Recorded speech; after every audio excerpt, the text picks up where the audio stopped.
India will shortly impose a 5% import duty on power generation equipment in a move that will benefit domestic firms, including Bharat Heavy Electricals and Larsen & Toubro, that have been lobbying with the government to limit imports.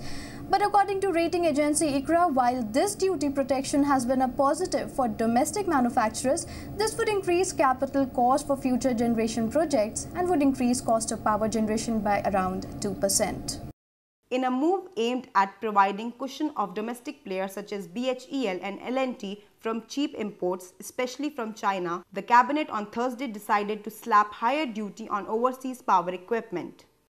Manufacturing industry needs cheaper power in India to compete with China and to compete with other manufacturing countries.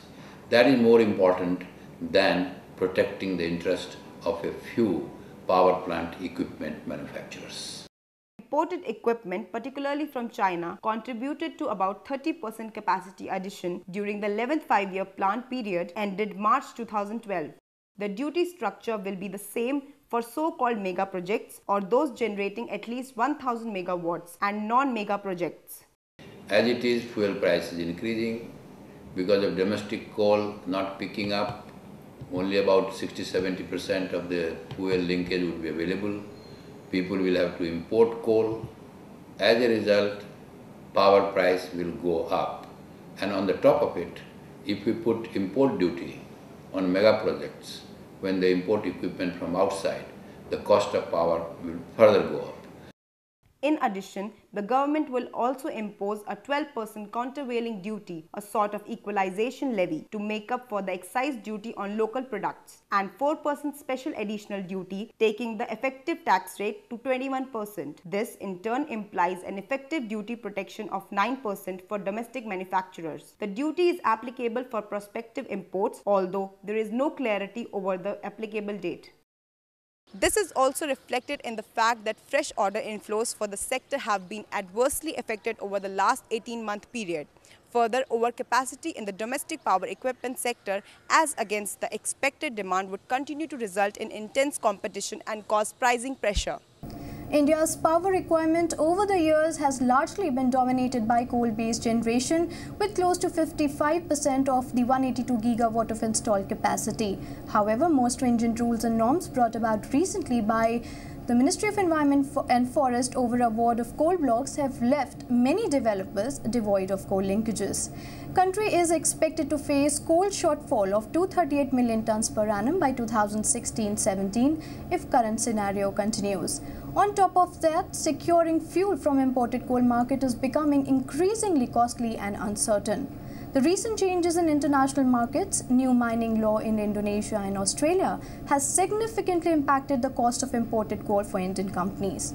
Recently, both Krishnapatnam and Mundra Ultra Mega Power Project expressed their concern over rising cost of imported coal, which would make the projects unviable at the tariffs quoted by them.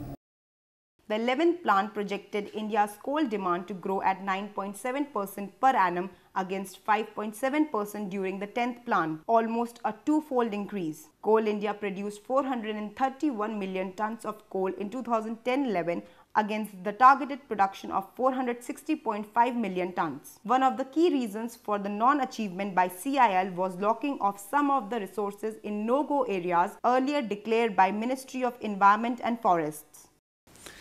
There are problems in increasing coal production because there are issues of environment, there are issues of land, rehabilitation, then forestry clearance. Most of the coal projects which are to be now opened up, they are in the forest area. And you are aware about the go, no-go areas, this concept. So in spite of GOM suggesting no concept of no-go, things have not been moving at that desired pace. So I think more of proactive approach has to be given in allowing the coal producers to produce at the earliest. Many coal mining projects have got derailed and stopped midway even after most government clearances have been acquired by the companies. The major issue is the forestry issue, because I don't call it forest clearances, but forest diversion. Now that's where, as a nation we have to take a call, the traditional dilemma, so-called development versus conservation, whether we would like to have coal or we would like to preserve forests. That's a big dilemma. Over the last few years, the demand of coal is increasing at a higher rate than the domestic supply. This has widened the demand-supply gap. While the target coal production in the country was 572 million tons for financial year 2010-11, the demand was projected at 656 million tons, leaving a gap of about 84 million tons to be met from other sources. At our current production plans for the 12th five-year plan, we are hoping, I would say at this stage I am fairly optimistic, whatever we have planned, that is eventually to reach 615 million tons. That's a mammoth target, both in absolute terms, and also this requires a CAGR of 8.1%. This is against our 11th five-year plan growth of 3.8%. So more than twice the growth rate we have to achieve. As per CIL estimates, the future coal balance for CIL shows supply deficit of more than 300 million tons in medium term. The option to mitigate growing demand and supply gaps lie in enhancement in domestic production and importing coal at competitive prices. Ultimately, there is a pressure on production. Whatever we produce, still there seems to be a shortage.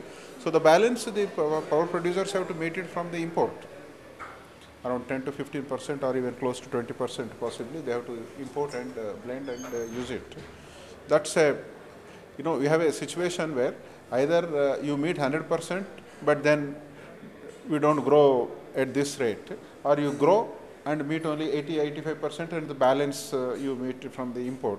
While demand centers are distributed across the country, supply for coal is concentrated in the pockets. Most of the Indian coal resources have been concentrated in the eastern and southern zone in the states of Jharkhand, West Bengal, Chhattisgarh, Odisha and Andhra Pradesh.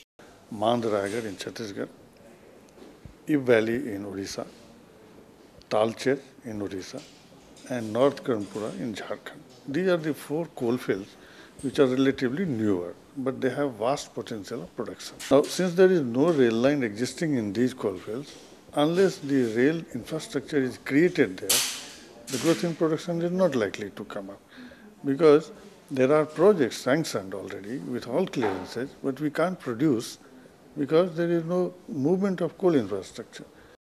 By 2025, country's coal production is expected to increase about 1,060 million tons. Therefore, railway infrastructure needs to be developed to meet the growing transportation demand. In spite of so much of shortage of coal, the Coal India pithead stock ended up at 71 million ton, where a company produces 436 million ton. If 71 million ton of it still keeps on lying at the pithead, then there is a problem elsewhere. Because if the coal doesn't get evacuated, then you have no place to produce, because the coal catches fire, and there is a space required for keeping coal.